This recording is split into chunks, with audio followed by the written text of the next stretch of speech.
Hi, I'm Christina Simons. And I'm Vera Spagna. And today we would like to discuss some of the many hypnosis questions that we've been receiving. And I wanted to start off today by saying that hypnosis is Vera's expertise. I've been doing them for many years for myself and for my loved ones, but it's not my gift. My gift is art and writing, whereas Vera's gift is hypnosis. She's a master hypnotist, and she's been doing this since 1996. And I've been doing them for her for research purposes only. But when it comes to hypnosis professionally and hypnosis instruction, that is Vera's experience and expertise. So Vera, would you like to share some of the questions that we've been receiving? Because many of them are about hypnosis myths. Right. Myths and misconceptions. And there are a lot, but thankfully since the 1900s have kind of been going, in a favorable side to hypnosis instead of that creepy, you're in my power kind of thing. Yeah. One question is hypnosis for everyone? And actually hypnosis is not for everyone. Sometimes, we could try it and it just doesn't feel right, or you can do it through meditation or, another aspect of healing that you can get it through. But it's not for everyone. But it is something that could help everyone, if it was something that they allowed to happen. So another question is, what if you make me cluck like a chicken? Oh, yes. And we always have that because of stage hypnosis. And stage hypnosis is for entertainment. And clients would often ask me, how did they get them to cluck like a chicken, or, do some weird, silly stuff. Bark like a dog, and whatever. Yeah. And it's because the people have agreed to entertain the audience, subconsciously or consciously, however it is. But no one could be hypnotized to do anything unless they wanted to. And I wanted to ask you, because I was talking with this really wonderful woman. She was asking me, can we hypnotize people into falling in love with us? And it's exactly what you were just saying. You can't hypnotize somebody into doing anything that they don't really want to do. Yeah. And you can't get somebody in your power, that kind of thing. That's a myth. It's something that, sorry if you click or you don't. It has nothing to do with hypnosis. Yeah. So, you can hypnotize yourself into being more calm, being more, open to people, and then that way you may attract someone, but not to have, you will. Exactly. You will. Yeah, exactly. And can everyone be hypnotized? And that also it depends on the client. It depends on if you're willing to allow yourself to just let go and see what happens. Let go, let God, kind of thing. And it's really an amazing process if you allow it to happen. But everyone can be hypnotized as long as you have an average IQ to be able to do hypnosis. And that is something that Sylvia Brown has taught me, and other people, of course. And I've also read it in books. So, it is that you have to have at least an average IQ to be able to do it. And when you do hypnosis for children, then you have to go down to their level, and they're amazing. Kids are amazing. That is so neat. Yeah, they're open. That would be a fascinating thing. Yeah. Have you done some for little kids? Yeah, a lot of times. Because there's not very many people in the office that wanted to do children. Because, you have to take a little more time with the pre-talk, and, you have to kind of not lower, but how do you say it? Use more simple. Yeah, use words that they would understand. Yeah. Because the youngest, I guess the youngest would be my grandson, because he was 5. Wow. Yeah, and then I had 10, 12-year-olds in that range. Wow, that would be 16-year-old, yeah. That'd be neat if you could, create something for people to use.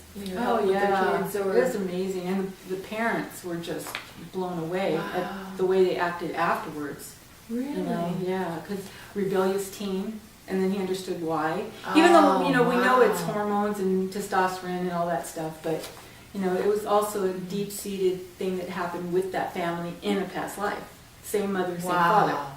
That would be great to put in your book. Yeah, there you go. Hypnosis. So, do you know of anything else about, can anybody be hypnotized? Well, actually, that's the question that we received that I was going to bring up at the end, but this is perfect timing. And it's from her name was Jamie. And she asked if anyone could be hypnotized. And I was gonna ask you about it, but I was also gonna mention that in my own experience, I wanted to tell you that the very first time I ever had a hypnosis session, I did not think that I was going to be able to do it, because I guess it kind of goes along with the myth of I will be in some altered state and I won't be conscious of what's going on, and I'm like, it's not going to work, I mean, am I going to be able to relax enough? So I guess I was so concerned about that, about not being able to relax enough, that's exactly what I was focusing on even more. So it was, I was concerned. But then finally, once I pushed that analytical side of my mind out of the way and was able to relax, then the questions that the hypnotist was asking me, the answers just started to come, and I just felt the answer within myself, And I just wanted to say too that was one of the most convincing things for me, because I wanted to ask you about. People might say, well, how do I know if I'm really hypnotized? Yeah. And I was just going to mention that for me, it was the depth of emotion that I felt. Yeah, that's it, really. Yeah, because I felt it so deep that the emotions that I was feeling affected me for 2 weeks after my first session.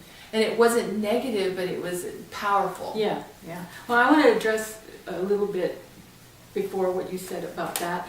And it's, as people think that they're going to be unconscious, like how you said, and they were not going to remember anything, things like that, and that's further from the truth. You could actually hear a pin drop. I mean, you would know if somebody came in the room. So it's nothing like, you're going to be vulnerable to anybody that would maybe come into the room. You would know if somebody was touching you. Absolutely. So that's something that you can just alleviate that fear. Because right away, you know what's happening during a hypnosis session. So that was good that you brought that up. Yeah, and something else that I wanted to bring up was that I know that you talked about this before, and that is, does hypnosis open a doorway to negative energy or bad spirits? Mm-hmm. And I really wanted to hear your thoughts on that. I mean, I have my own experience. Yeah. Oh, well, that's a good question, because a lot of clients have come back and said, oh, my mother said it was evil, and whatever you did, it was bad, and and it's not, if they knew. It's kind of weird. Let me stop for a second, because during the session, those people are like getting so much information, and they're crying. And you talked about the emotion. Yeah. And afterwards, they were like, oh my God, I never realized this and this and this. It was nothing that was scary, or, what we do always comes from God, mm-hmm. And that's something in our pre-talk. It's not anything that would be, voodoo or... You know what this sounds like to me? This sounds like one of those types of things where it's a person's experience versus the preconceived notion and ideas of either themselves that they've been taught their whole life or by others. Yeah. Because in my experience, I know that the countless sessions that we've done, that, with you or for myself, or, my loved ones' experiences with hypnosis, we have never interacted with or been approached by any negative Mm-mm. or evil or bad spirits or energy. And that's because we're protected by the soul mind. Right. The guardianship of the mind. And that's where that was another question I was going to bring up, but I'll let you finish first. No, I'm finished. Okay. I want to hear about that. Well, no, it's just like sometimes people are afraid of, like you were saying, or actually your mom was bringing up a session that we had together, and she had gone into something that was very, very emotional for her. There was a lot of grief, and sometimes people will go into something that's a little difficult or challenging, but your soul mind will never allow that to happen if it's too much for you at the time. That's your protection from Mother and Father God. Yeah, and that really brings up something that let me say first, your mom got really amazing information about it later, and it was healing. Right. So it might have been challenging at first. But then she got great information about it. And that's something that I wanted to talk about, was that one of the things that people might construe as negative, but it's not negative, is the emotions. Yeah. Like they might think, well, it's a negative emotion because I'm going back to a past life and I'm remembering this thing. But even that is a positive, because we're going back to understand it and release it and heal from it and that type of thing. Yeah. And then the other thing I wanted to say too is that sometimes a concern might be, well, what if I buried something for a reason and I don't want to remember? You're not going to. And the thing of it is, too, is that usually if we're doing a hypnosis session, we want answers. And we want, we wouldn't be doing a hypnosis session if we didn't want to know, Yeah. And I know that in my experience, I've remembered things that were difficult and, very difficult, but at the same time, it was like me not remembering them was like a Band-Aid that I had covered up, like a wound.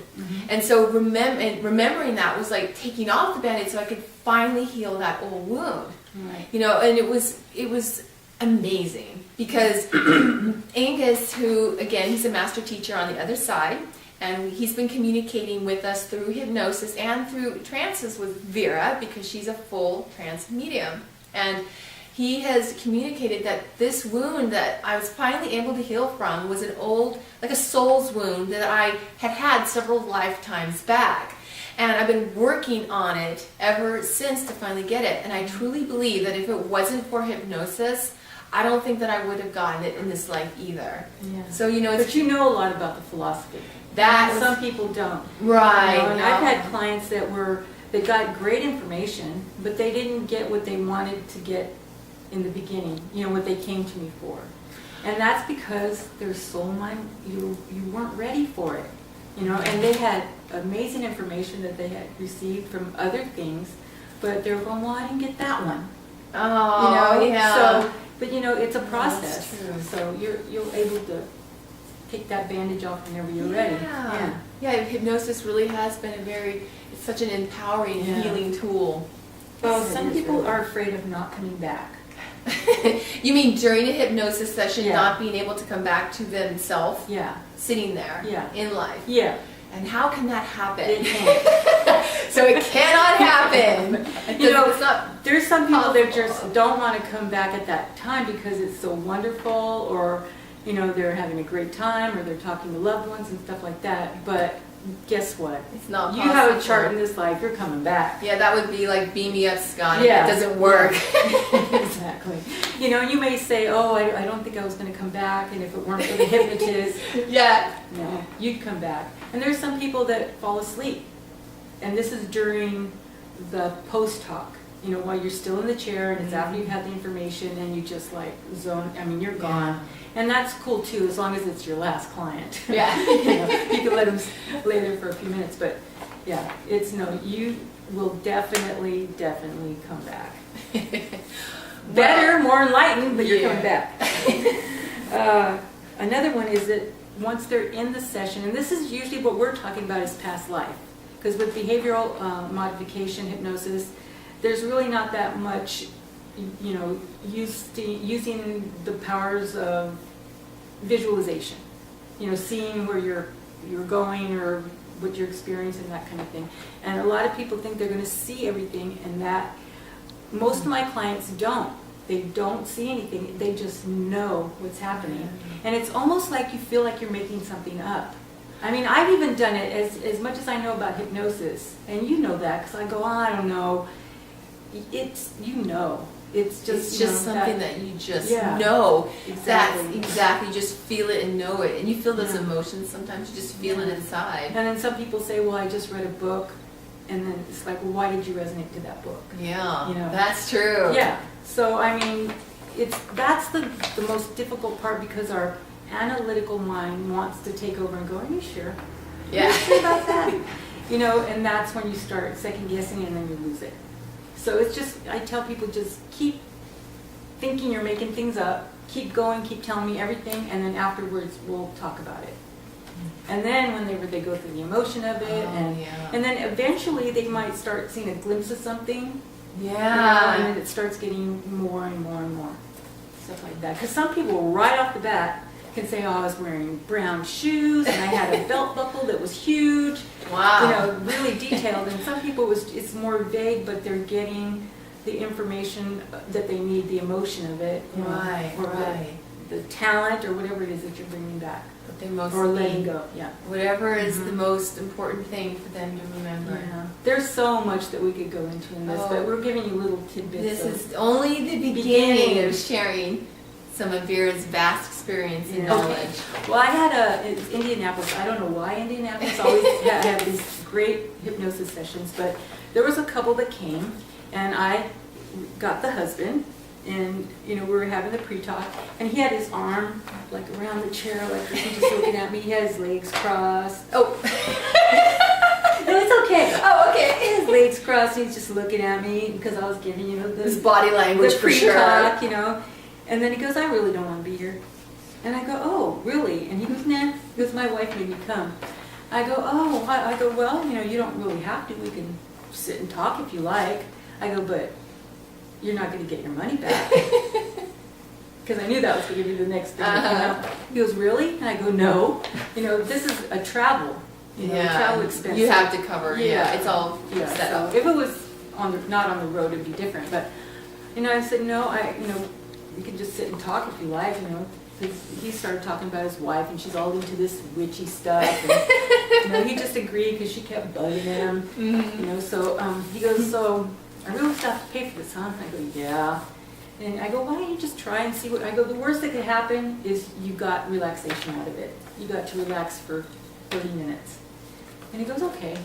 So we started doing the session, and he was saying, yeah, I'm okay, I'm relaxed, I'm doing this, I'm doing that. And then he started getting really, you could see the deep breathing. And he started getting less talkative, And so I had him step out of the light and do something, that I forgot the exact words I used for him, but you step out of the light and into another time. And he went to the other side, and he saw his dog. It was his dog from when he was a little boy, and he was bawling. I mean, he was just like, he was playing with the dog, he was petting the dog, and he's like, saying, oh, I missed you, and he goes, but I know he's waiting for me. So that was awesome. Afterwards he was like going, oh my God, he goes, I almost didn't want to do this. And I go, I know, aren't you smart? Because he was also saying, I'm too smart for this stuff. Really? Yeah, I'm too strong-willed. You'll never be able to do it. Oh, wow. And I go, wow, that's interesting because, you really have to have a strong mind to do this. And he goes, oh really? Yeah. I love it. Yeah, and it's true. I mean, it wasn't Yeah. anything. It's true. You have to have, a strong mind to be able to visualize and do all that. Open up that channel. Open up that channel and just go right in. Wow. So he was happy with it afterwards. That's- And it was no past life. It was nothing like that, but he got to see his dog. That's neat. We connected Yeah. with his dog. Yeah, and And it meant so much to him. Yeah, and you can actually see him, almost petting the dog yourself, as the hypnotist. So it was pretty cool. That's neat. Yeah, Buster. I never forget that dog's name. Buster. Buster. How cute. Yeah. Yeah. That's a neat story. Yeah. What a transformation within that time. Yeah. Thank you for sharing that with us. Yeah. And thank you for joining us today for this great information from Vera. I'm really excited for her to be able to share more about this. And stay tuned for our next video. We're going to be talking about wounds from other lives that we carry into this life. All memory. Yes, and marks that are reminders, marks on our body that we carry as reminders. And we'll also be discussing imperfections, our imperfections on the other side. So we want to thank you for joining us today, and we're looking forward to sharing that with you soon. And have a great day. Bye. Bye.